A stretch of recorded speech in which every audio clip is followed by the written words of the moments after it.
The early morning hours of February 25, 1942, remain etched in the annals of American history as a night of unprecedented chaos, a moment when the fog of war collided with a mystery so profound that it continues to baffle researchers 80 years later. While the official narrative suggests a city gripped by wartime jitters just months after the tragedy of Pearl Harbor, a deeper investigation into the declassified files reveals a far more complex and disturbing sequence of events that the Department of Defense has struggled to explain away.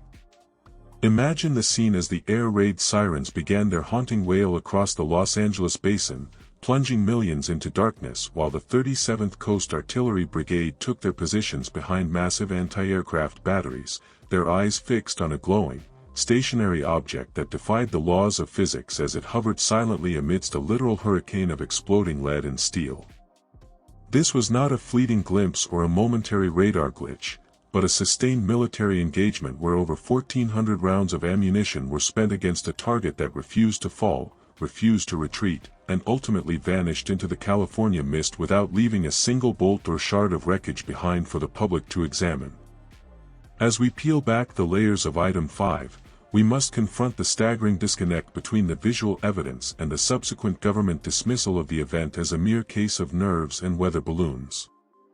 The famous photograph captured by the Los Angeles Times that night serves as a silent witness to history, showing multiple searchlights converging on a distinct, saucer-shaped craft that appears to be shielded by some form of energy or atmospheric distortion, yet the Navy and the Army couldn't even agree on what they were looking at in the immediate aftermath.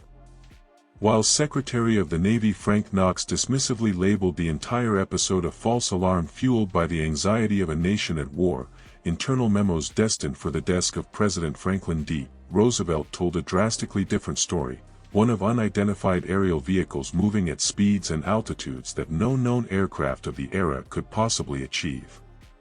This internal friction highlights the very beginning of what many experts consider to be the modern era of the Great Cover-Up, where the objective reality of a physical encounter with the unknown was sacrificed for the sake of national morale and the preservation of military secrets that were deemed too dangerous for the civilian population to process during a global conflict.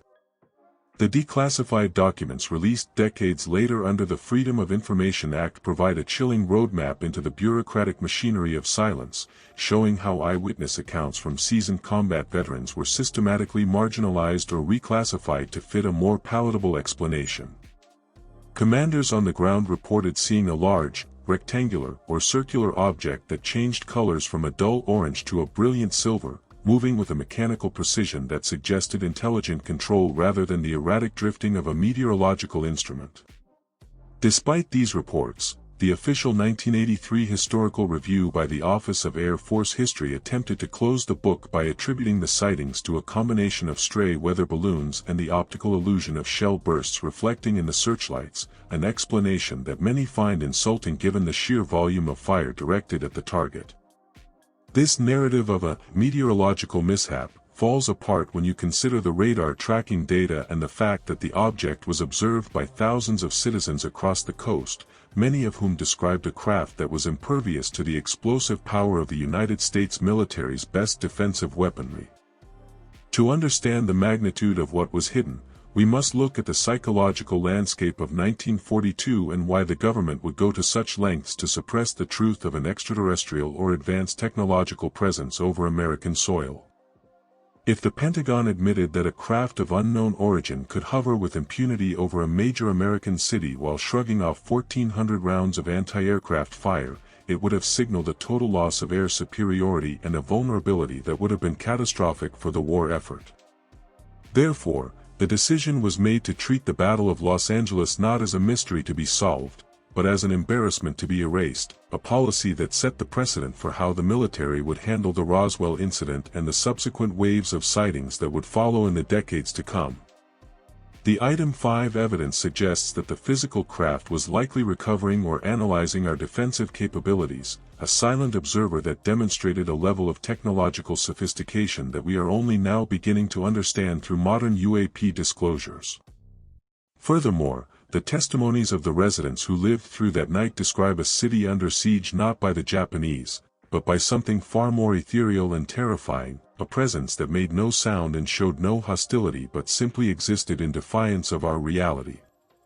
One must wonder what happened to the detailed telemetry and the classified films that were reportedly confiscated by government agents in the days following the raid, as these items would provide the smoking gun evidence needed to dismantle the weather balloon myth once and for all.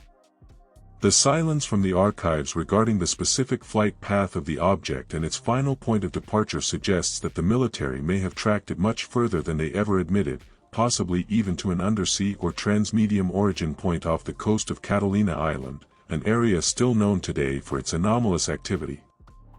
This persistent secrecy only fuels the fire of those who believe that the 1942 incident was the true catalyst for the creation of the modern intelligence state, a secret group tasked with managing that alien problem, far away from the prying eyes of Congress or the American public. As we conclude this deep dive into the Battle of Los Angeles, the question is no longer whether something was in the sky that night, but why the powers that be are still so afraid of the answer becoming common knowledge in the 21st century. The contradictions in the declassified reports, the missing physical evidence, and the desperate attempts to gaslight an entire generation of witnesses point toward a truth that is as inconvenient as it is revolutionary. We are left with the image of those searchlights piercing the California night, illuminating a mystery that remains unsolved, a reminder that even in our most vigilant moments, there are forces and technologies operating just beyond the veil of our understanding. The night of February 25, 1942, was more than just a footnote of World War II, it was a turning point, the moment the world was forced to realize that we are not alone, even if the government spent the next 80 years trying to make us forget what we saw with our own eyes.